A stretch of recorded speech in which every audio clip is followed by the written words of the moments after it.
കൊടുമൺ പോറ്റി ഇനി ടെലിവിഷനിൽ. ഈ വീഡിയോ നിങ്ങളുടെ മുന്നിലേക്ക് സമർപ്പിക്കുമ്പോൾ ചെറിയൊരു കാര്യം പറയുകയാണ്. മറ്റൊന്നുമല്ല, നമ്മുടെ ചാനൽ നിങ്ങൾ ഇതുവരെ സബ്സ്ക്രൈബ് ചെയ്യാതെയാണ് കാണുന്നെങ്കിൽ ദയവ് ചെയ്ത് ചാനൽ ഒന്ന് സബ്സ്ക്രൈബ് ചെയ്യുന്ന കാര്യം പരിഗണിക്കണം.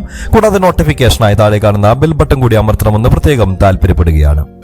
കൊടുമൺ പോറ്റി ഇനി ടെലിവിഷനിൽ. അങ്ങനെ ആ ഒരു സുദിനം വന്നെത്തുകയാണ്. വളരെ കാലത്തിന് ശേഷം അതിഥിയായി ടെലിവിഷനിലേക്ക് ഒരു ചാത്തൻ സിനിമ എത്തുന്ന ദിവസം. ചാത്തൻ സിനിമ എന്ന് ഞാൻ ചുമ്മാ പറഞ്ഞതല്ല, നമ്മളെ ഞെട്ടിച്ച, വിസ്മയിപ്പിച്ച, സംഭ്രമിപ്പിച്ച, മലയാളത്തെ മാത്രമല്ല ഹോളിവുഡിലുള്ള ആളുകളെ വരെ ഞെട്ടിച്ച ഭ്രമയുഗമെന്ന മമ്മൂക്കയുടെ കൊടുമൺ പോറ്റിയായുള്ള അഴിഞ്ഞാട്ടത്തിന്റെ ആ ചരിത്ര വിജയ ചിത്രം, 50 കോടി നേടി വിജയിച്ച പരീക്ഷണ ചിത്രം, അതുതന്നെയാണ് ഇപ്പോൾ ടെലിവിഷനിൽ എത്താനിരിക്കുന്ന ഭ്രമയുഗത്തെ കുറിച്ച് പറയാനിരിക്കുന്ന കൂടുതൽ വിശേഷങ്ങൾ. ഇനിയും വർണ്ണിക്കുകയാണെങ്കിൽ വാക്കുകൾക്ക് അതീതമാണ് ആ സിനിമ. കഴിഞ്ഞ വർഷം മലയാള സിനിമയ്ക്ക് സുവർണ കാലഘട്ടം തന്നെയായിരുന്നു. വ്യത്യസ്തമായ പരീക്ഷണങ്ങൾ നടത്തി വിജയിച്ച വർഷം കൂടിയായിരുന്നു ഇത്. അത്തരമൊരു പരീക്ഷണ ചിത്രമായിരുന്നു ഭ്രമയുഗം എന്ന ചിത്രം. ആധുനിക സാങ്കേതിക വിദ്യകൾ വളർന്ന സാഹചര്യത്തിൽ പൂർണ്ണമായും ബ്ലാക്ക് ആൻഡ് വൈറ്റിൽ റിലീസ് ചെയ്ത ഈ ചിത്രം 50 കോടി ക്ലബിൽ ഇടം നേടിയത് അന്ന് ഏറെ അമ്പരപ്പിച്ച ഒരു നേട്ടം തന്നെയായിരുന്നു.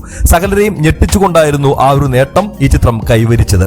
നിലവിൽ OTTയിൽ സ്ട്രീമിംഗ് തുടരുന്ന ചിത്രമാണ് ഇത്. ഇതാ ഇപ്പോൾ ഒരു വർഷത്തിനപ്പുറം ടെലിവിഷനിൽ ഈ ചിത്രത്തിന്റെ റിലീസ് ഒരുങ്ങുകയാണ്. പ്രീമിയർ അവകാശം വിറ്റുപോയിരിക്കുന്നത് ഏഷ്യാനെറ്റ് പ്രീമിയറിനാണ്. അങ്ങനെ ഏഷ്യാനെറ്റിന്റെ ആ പ്രീമിയർ അവകാശം ഏറ്റെടുത്തതിന്റെ ശേഷം അത് വലിയൊരു തുകയ്ക്കാണ് പോയതെന്നൊക്കെ കേൾക്കുന്നുണ്ട്. എന്നാണ് സംപ്രേഷണം ചെയ്യുക എന്ന വിവരമറിയാൻ ആളുകൾ ആകാംക്ഷയോടെ കാത്തിരിക്കുകയാണ്. ഉടൻ തന്നെ ആ ഒരു വിവരം പുറത്തു വരുമെന്നാണ് അറിയുന്നത്. എന്റെ നോട്ടത്തിൽ ചിത്രം ഈസ്റ്ററിനോ അല്ലെങ്കിൽ വിഷുവിനോ ആയിട്ട് തിയേറ്ററുകളിൽ വന്ന അതേ വലിയ ഭാവുകത്വത്തോട് തന്നെ ആളുകളുടെ വീടുകളിലേക്ക് വിരുന്നെത്തുകയാണ് മിനി സ്ക്രീനിൽ. മമ്മൂട്ടിയുടെ കൊടുമൺ പോറ്റിയായിട്ടുള്ള ചാത്തനായിട്ടുള്ള പ്രകടനവും ബ്ലാക്ക് ആൻഡ് വൈറ്റിൽ ഈ കാലഘട്ടത്തിൽ ഒരു സിനിമ കാണാനുള്ള ആകാംക്ഷയുമൊക്കെ സിനിമാസ്വാദകർക്ക് അന്നേ ഉണ്ടായിരുന്നു. ഇപ്പോൾ തിയേറ്ററിൽ നിന്ന് ടിവിയിലേക്ക് വരുമ്പോൾ അതും ആ ഒരു ആവേശത്തിന് യാതൊരുവിധ കുറവുമില്ലാത്ത രീതിയിൽ, മങ്ങലേൽപ്പിക്കാത്ത രീതിയിലാണ് ചാത്തനും കൊടുമൺ പോറ്റിയും നമ്മളെ വിസ്മയിപ്പിച്ചുകൊണ്ടിരിക്കുന്നത്. 2024 ഫെബ്രുവരി 15-നായിരുന്നു ഭ്രമയുഗം റിലീസ് ചെയ്യപ്പെട്ടത്. ആദ്യ ദിനം മുതൽ തന്നെ മികച്ച പ്രതികരണങ്ങളാണ് ലോകമെങ്ങും നിന്നും ഈ ചിത്രത്തിന് നേടിയെടുക്കാൻ സാധിച്ചത്. 10 രാജ്യങ്ങളിലായിരുന്നു ചിത്രം റിലീസ് ചെയ്യപ്പെട്ടത്.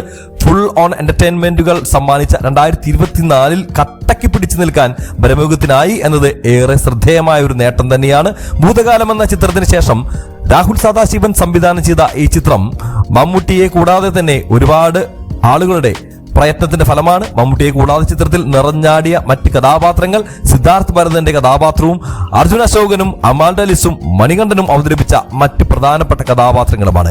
എല്ലാവരും തന്നെ മികച്ച പ്രകടനം കാഴ്ചവെച്ചു. കേവലം ഈ 3-4 പേരിൽ നിൽക്കുന്ന ഈ സിനിമ, അതും ഒരു 50 കോടിയിലേറെ നേട്ടം അന്ന് നേടി എന്നുള്ളത് അത്ര ചെറിയൊരു കാര്യമാണ്, നമുക്ക് തള്ളിക്കളയാൻ സാധിക്കില്ല. ചിത്രം 50 കോടിക്ക് മുകളിൽ കളക്ഷൻ നേടി എന്നതിനപ്പുറം ചിത്രം ഇപ്പോൾ UK-യിലുള്ള ഒരു യൂണിവേഴ്സിറ്റിയിൽ അവരുടെ പഠന വിഷയമായിട്ട്, സിനിമയെക്കുറിച്ചുള്ള പഠന വിഷയമായി ബന്ധപ്പെട്ട് അവിടെ പ്രദർശിപ്പിച്ചതും അത് എടുത്ത് പോസ്റ്റ് ചെയ്തപ്പോൾ അത് ആ വലിയ രീതിയിൽ തന്നെ നേട്ടമുണ്ടാക്കിയത് വലിയ കാഴ്ചകളൊക്കെ നമ്മൾ കണ്ടതാണ്. സോഷ്യൽ മീഡിയ അത് ഏറ്റുപിടിച്ചതാണ്. വൈറലായ ഒരു വാർത്തയുമായിരുന്നു. ഏതായാലും ഇനിയും വൈറലായി മാറാൻ കാത്തിരിക്കുകയാണ് കൊടുമൺ പോറ്റിയും ചാത്തനും എല്ലാം തന്നെ. ഏതായാലും 50 കോടിക്കപ്പുറമുള്ള വിജയിച്ച ആ ഒരു പരീക്ഷണത്തിന്റെ മറ്റൊരു തലം ടെലിവിഷൻ സ്ക്രീനുകളിൽ ആളുകൾക്ക് മുമ്പിൽ TRP റേറ്റിംഗിലും ചാത്തന്റെ വിസ്മയമായിട്ടുള്ള മുന്നേറ്റം ഉണ്ടാകുമെന്ന് പ്രതീക്ഷിക്കുന്നത്. ഈ വീഡിയോ നിങ്ങൾക്ക് ഇഷ്ടമായെന്ന് കരുതുന്നു. മറ്റൊരു വീഡിയോ നമുക്ക് വീണ്ടും കാണാം. അതുവരെ എല്ലാവർക്കും ബൈ ബൈ.